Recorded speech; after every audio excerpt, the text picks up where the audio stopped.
भारत विरुद्ध Australia taste series संपली, भारताने ती 2-1 जिंकली आणि पाठोपाठ वन डे सिरीज चालू झालेली.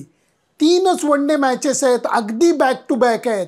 ह्याच्यातल्या पहिल्या मॅचमध्ये मुंबईमध्ये भारतीय संघ थोडासा अडचणीत सापडला होता, परंतु KL राहुल ज्याला भारतीय संघाने व्यवस्थित पाठिंबा दिलेला होता, त्यांनी भारतीय संघाने दिलेल्या पाठिंब्याला पावती मिळवून दिली. अप्रतिम इनिंग तो खेळला, जडेजाने त्याला साथ दिली.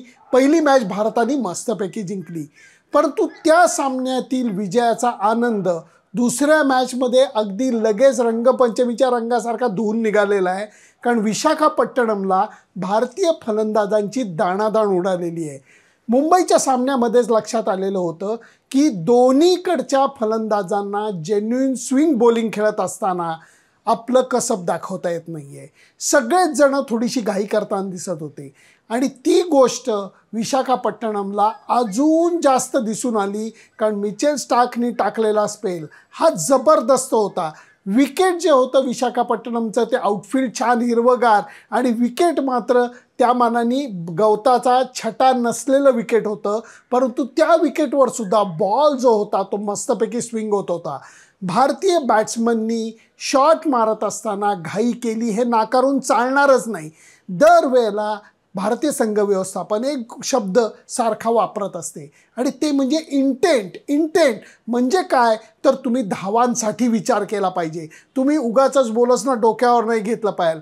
तुम्ही सतत धावगती वाढवण्याच्या दृष्टीने प्रयत्न केले पाहिजेत, आपले फटके मारायला पाहिजेत आणि ते मारत असताना तुम्ही स्वतःच्या कौशल्याला व्यवस्थित बॅकिंग द्यायला पाहिजे. मान्य आहे, हे सगळं मान्य आहे, परंतु तो क्रिकेटचा गुण कुठे गेला की जर विकेट थोडंसं गडबड करत असेल. भारताने आज नाणेफेक हारली होती दुसऱ्या वन डेमध्ये आणि त्याचा फायदा ऑस्ट्रेलियाने घेतला. हे जरी मान्य जरी केलं तरी मिचेल स्टार्क जर का पकडून बॉलिंग करतोय तर त्याच्या 10 ओव्हरमध्ये भले 18 किंवा 20 रन्स गेल्या तरी चालतील, पण 1 किंवा 2च्या वर विकेट द्यायच्या नाहीत.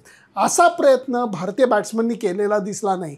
शुभमन गिल सुरुवातीलाच अगदी बाहेरचा बॉल मारायच्या प्रयत्नात पॉईंटला अगदी सहज कॅच देऊन आऊट झाला. रोहित शर्मा सुद्धा शॉट मारत असताना स्लिपमध्ये आऊट झाला. सूर्यकुमार यादवला गेल्या सामन्यामध्ये पहिल्या बॉलवरती LBW व्हायला लागलं होतं. या सामन्यामध्ये देखील त्याच स्टार्कनी त्याला तशाच पद्धतीने आऊट काढलेलं आहे. मुद्दा मला एवढाच मांडायचा आहे की कित्येक मी इनिंग मोठ्या प्लेअरच्या अशा बघितल्या आहेत की एखादा बॉलर एखादा स्पेल हा चांगला पडत असला तर तो खेळून काढायचा.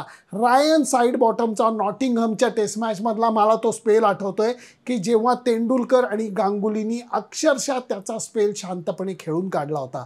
5 किंवा 7 रन फक्त काढल्या होत्या त्याच्या 8 का 10 ओव्हरच्या स्पेलमध्ये, परंतु विकेट जाऊन दिली नव्हती आणि नंतर विजयाकडे वाटचाल केली होती. हा गुण सध्याच्या बॅट्समनमध्ये अभावाने दिसतोय, हे माझं मत आहे. कारण मॅच जर का 50 ओव्हरची आहे तर सुरुवातीच्या एखाद्या बॉलरचा एखादा स्पेल खेळून काढायला का नाही प्रयत्न केला जात. आज विराट कोहलीनी थोडासा तसा प्रयत्न केला. त्याच्या ज्या काही 30च्या पुढच्या धावा होत्या याच हायेस्ट स्कोअर ठरल्या. अक्षर पटेलनी नेहमीप्रमाणे सुंदर बॅटिंग केली, पण त्याला साथ द्यायला कुणीच नव्हतं. परंतु मुख्य दोष जो आहे तो टॉप ऑर्डर बॅटिंगला घेता यायला पाहिजे. त्याचं कारण विकेट जरी चॅलेंजिंग असलं, फास्ट बॉलरला थोडंसं मदत करणारं असलं तरी त्याच्यावरती म्हणावा तसा खडूस बॅटिंगचा प्रयत्न हा भारतीय बॅट्समननी केला नाही. विकेट नंतरच्या वेळेला बऱ्यापैकी चांगलं झालं, त्याच्यामधला जो डॅम्पनेस होता तो निघून गेलेला होता.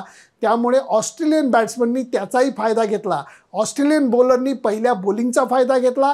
ऑस्ट्रेलियन बॅट्समननी भारतीय संघ अडचणीत असल्याचा फायदा घेतला आणि ज्या गरजेच्या धावा होत्या 120च्या आसपासच्या धावा त्या काढल्या नाहीत, फोडून काढल्या.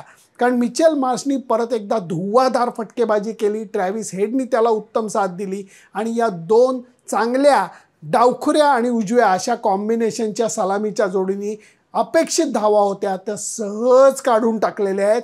मालिकेत 1-1 बरोबरी झालेली आहे आणि आता तिसरा सामना चेन्नईला होणार आहे.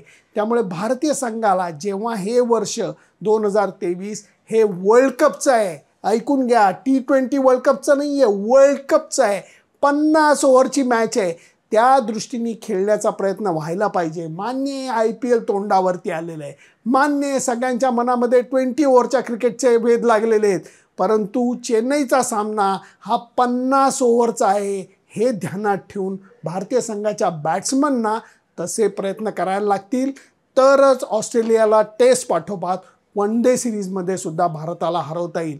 कारण ऑस्ट्रेलियन संघाला जो पहिला पराभवाचा धक्का लागला होता त्या धक्क्यातनं ते बरोबर सावरलेले आहेत आणि आता चेन्नईला जेव्हा सामना होईल तेव्हा त्यांचं मनोबल हे पूर्वस्थितीला आलेलं असेल आणि भारतीय संघाला मात्र थोडासा विचार करावा लागेल. हे झालं माझं मत. तुमचं मत काय आहे मला जरूर कळवा.